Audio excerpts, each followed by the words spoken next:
متخيلين ان انتوا ممكن تعملوا حلاوة المولد في البيت بأسهل طريقة وكمان بطريقة صحية تنفع للدايت وبأقل سعرات من غير اي نوع سكر؟ يلا نعمل شكلمة صحية. اول حاجة هنحتاج 2 بيضة، هنضيف عليهم معلقة صغيرة من الفانيليا و3 معالق كبيرة من عسل النحل، ممكن نستبدله بالسكر الدايت. هنقلبهم كويس جدا مع بعض كده بالشكل ده بالمضرب الكهربائي او باليدوي، الاحسن المضرب الكهربائي. بعد كده هنضيف عليهم من 1.5 لكوبايتين من جوز الهند المبشور. اهم حاجه نضيف الكميه دي بالتدريج لحد ما نشوف القوام هيظبط معانا لحد قد ايه.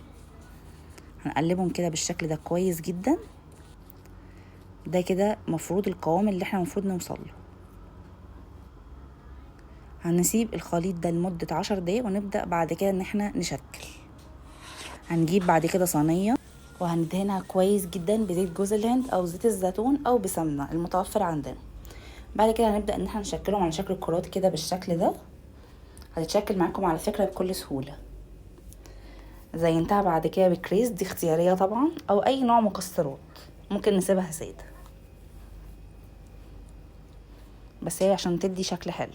هندخلها الفرن بعد كده لمده 15 دقيقه على درجه 180 مئويه، وهنشغل الشوايه لمده دقيقتين عشان الوش يتحمر وياخد لون ذهبي كده بالشكل ده.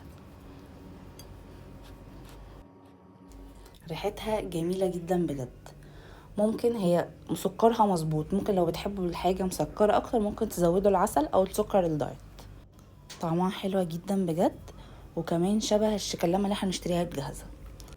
والواحدة فيها 96 سعر حراري، تنفع لمرضى السكر، تنفع للكيتو دايت لو استبدلنا العسل بالسكر الدايت. وهوريكم دلوقتي شكلها من جوه عاملة ازاي، حرفيا بتدوب وطعمها تحفة. بس كده تكون الوصفة خلصت، ولو عجبتكم الوصفة قولي رأيكم.